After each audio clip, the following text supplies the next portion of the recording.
Sa ating patuloy na paglalakbay dito sa mundo, naitanong mo na ba sa sarili mo kung para saan ang buhay mo? Napagtanto mo na ba kung bakit nangyayari sa iyo ang mga nangyayari sa iyo? Alam mo na ba kung saan patungo ang daan na dinaraanan mo? Sino ka? Sino ako? Sino tayo? Maliban sa pangalang ibinigay sa atin, minsan mo na bang naisip kung sino ang ginagampanan mong pagkatao? Ano nga ba ang papel natin sa buhay ng ibang tao? Bakit nga ba marami tayong nakatagpo at marami din namang naglalako? Paano nga ba masasagot ang milyon-milyong katanungang sa isip natin ay nabubuo? Halika, samahan niyo ako sa pagtuklas ng kahulugan ng buhay. Dahil sa paglalakbay, mas maigi kung meron tayong kaagapay. Ako si Clint at kagaya nyo, ako ay isang manlalakbay.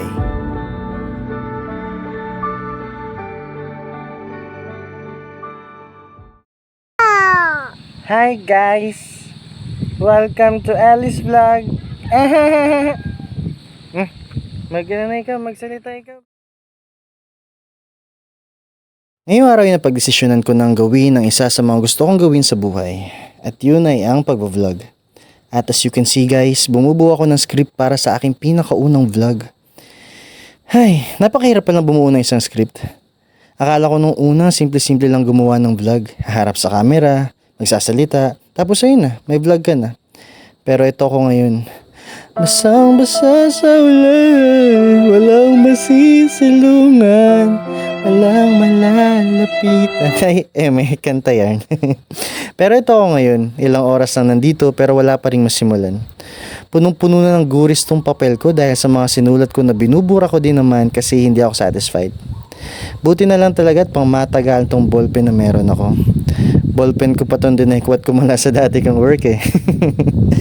Kung nanonood man kayo ngayon ng mga katrabaho ko noon, huwag niyo po ako isusumbo. Arty yarn. Artista. Pero yun na nga, paano ba magsimula?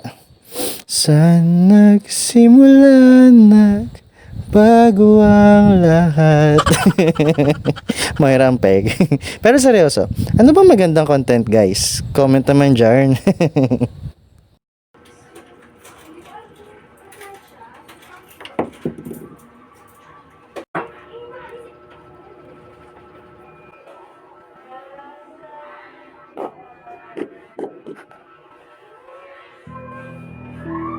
At ayun na nga, nahulog pa ang ballpen ko.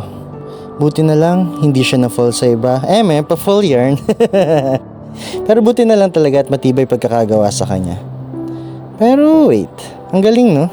Kahit ilang beses na nagkamali tong ballpen na ito, may silbi pa rin siya. At kahit ilang beses na siyang nakasulat na hindi napakinabangan, hindi pa rin nagbabago yung halaga niya. Nabawasan nga lang yung tinta niya. Pero hanggat may natitira pa siyang tinta, hindi pa rin nagbabago ang importansya niya para sa mga manunulat. At meron pa rin pag-asa na makasulat siya ng isang magandang talata. Basta dapat hindi siya itatago, dapat lagi rin siyang gagamitin. Dapat lagi siyang aalagaan at mamahalin ng may-ari sa kanya. Pwede palang ihalintulad ang buhay natin sa isang ballpen, no? Hindi natatapos ang buhay natin dahil sa mga mali nating nagawa. Nababawasan nga lang yung pagkakataon natin na makagawa ng mabuti at kapakipakinabang. Pero hindi pa rin nasayang yung mga oras na yun dahil dagdag pa yun sa ating mga natutunan. At isa pa, habang may buhay, hindi pa rin nababawasan yung halaga natin dahil habang may buhay, may pag-asa. Pag-asa na may tatama natin ang ating pagkakamali. Pag-asa na mababago natin ang ating kasalukuyang sitwasyon. Pag-asa na tayo magtatagumpay. Pag-asa na magiging maganda ang pagtatapos ng ating buhay. Basta huwag lang tayo panghinaan ng loob at suko. Kagaya ng isang ballpen, dapat inalagaan at mahal din tayo ng may-ari sa atin. Sakto, mahal tayo ng Diyos. At gustong gusto niya tayong alagaan kung hahayaan lang natin siya. Kaya naman, magtiwala lang tayo sa Kanya dahil kagaya ng isang magaling na manunulat, makaasa ka na meron siyang magagawang napakagandang storya. Ipagamit mo lang ang buhay mo sa Kanya.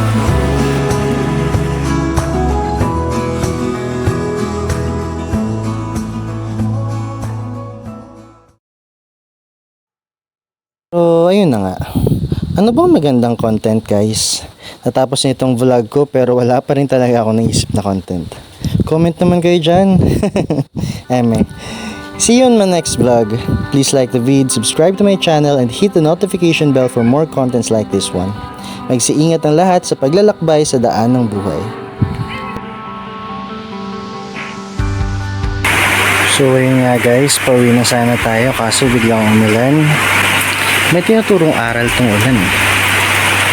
Yung mga bagay na nangyari sa buhay natin, nasa sa atin na lang yun kung paano natin ituturing yung mga yun. Hindi ko rin naman dina-downplay yung mga tao na nahihirapan na lutasin yung problem nila kasi iba-iba naman din talaga tayo ng coping mechanism. You cannot solve a problem by dwelling on it. You should focus on what is ahead. Don't focus on the past and don't focus on the current situation, but always focus on what is ahead. So the weather, we cannot control that. The minds of the other people, we cannot control that.